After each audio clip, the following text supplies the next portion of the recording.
Hey there, friends. It is a Storytime Tuesday, and I am actually going to start by telling you a little bit about some stories that I wrote when I was a kid. I was involved in something called Young Authors Conference when I was in 4th and 5th grade, where you had to write your own book. When I was in 4th grade, I wrote a book called My Only Friend, and it was about me and my actual friend, so it was kind of based on my real life. And then I wrote a book called My Last Companion about a pet, also based on my life. And I want to show you real quick a couple illustrations. You can see why Mrs. Gilles is not the art teacher. But one of the things about Young Authors Conference that's really cool is you get together with other kids who write books and you can see what they wrote about. But my favorite part of Young Authors Conference was the fact that you got to meet an actual author. And when I was in 5th grade, I met the author, Cynthia Rylant. This is a picture of her. She has written over 100 books, fiction, nonfiction, and poetry. And what's really cool about Cynthia Rylant is she kind of has some Ohio connections. She got her master's degree from Kent State University so she could be a librarian. And she worked in different libraries as well as being an author. She left Kent and eventually went to Cincinnati, but came back and worked as a librarian in the Akron Public Library. And she also was a professor, a part-time professor at the University of Akron. And what's really cool about when I met her is I got an autograph in the very first, there it is, in the very first book she ever published, which was When I Was Young in the Mountains. And I'm going to share this book with you today. One of the things, not only is the story really cool because it's based on her life. She grew up in the Appalachian Mountains of West Virginia, but it was kind of neat too because the books that I wrote for Young Authors Conference were based on my life, and this book was based on hers. And it is not unusual for authors to use their own life in the stories that they write. So not only is the story good, but I think you'll enjoy the illustrations as well. When I was young in the mountains, Grandfather came home in the evening covered with the black dust of a coal mine. Only his lips were clean, and he used them to kiss the top of my head. When I was young in the mountains, Grandmother spread the table with hot cornbread, pinto beans, and fried okra.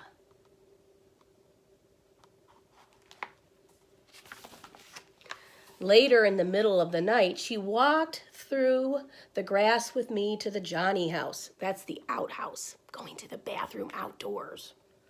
And she held my hand in the dark. I promised never to eat more than one serving of okra again. Have you ever eaten okra? I have in my chicken gumbo soup. When I was young in the mountains, we walked through the cow pasture and through the woods carrying our towels. And the swimming hole was dark and muddy, and we sometimes saw snakes, but we jumped in anyway. Not Mrs. Gilles. Not jumping in where I see snakes. On our way home, we stopped at Mr. Crawford's for a mound of white butter. Mr. Crawford and Mrs. Crawford looked alike and always smelled of sweet milk. There's Mr. and Mrs. Crawford. When I was young in the mountains, we pumped pails of water from the well at the bottom of the hill and heated the water to fill round tin tubs for our bath.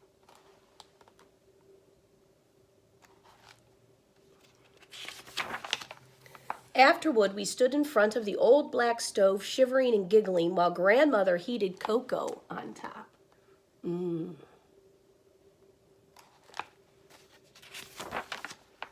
When I was young in the mountains, we went to church in the schoolhouse on Sundays and sometimes walked with the congregation through the cow pasture to the dark swimming hole for baptisms.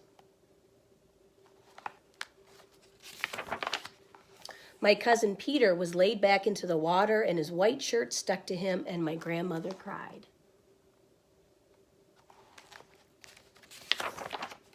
When I was young in the mountains, we listened to frogs sing at dusk and awoke to cowbells outside our windows.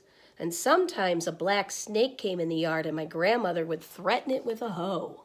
Look how big that snake is.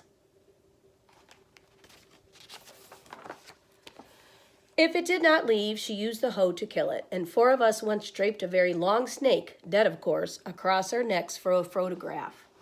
Ugh, would you do that? Not me.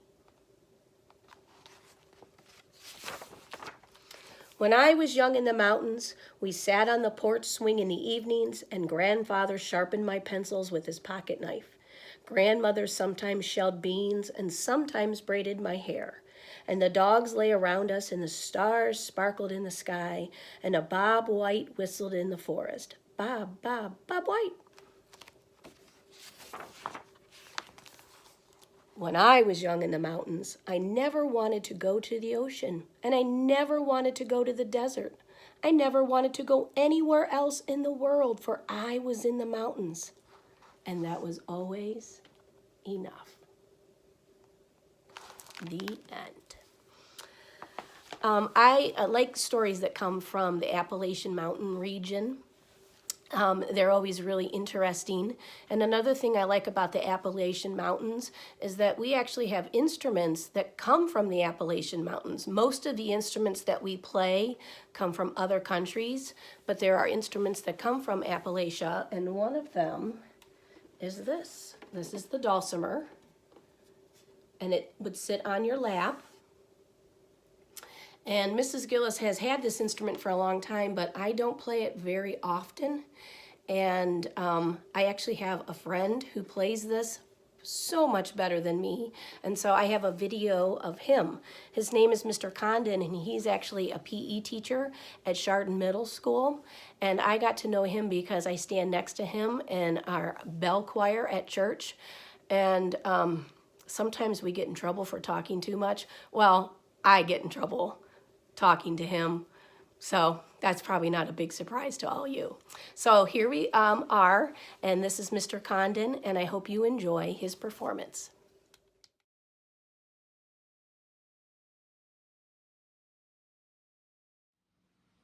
Hi, I'm Bob Condon. I'm going to play a little song on the mountain dulcimer.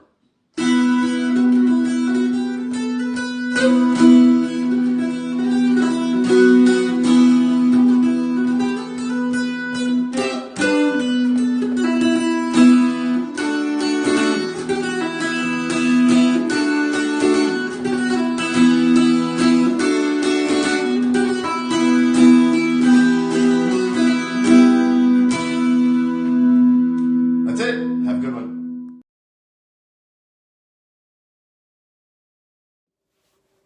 Didn't that mountain dulcimer sound fabulous?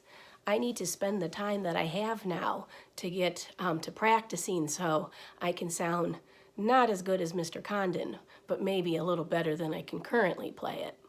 That wraps up Storytime Tuesday. I will see you tomorrow for Wacky Wednesday.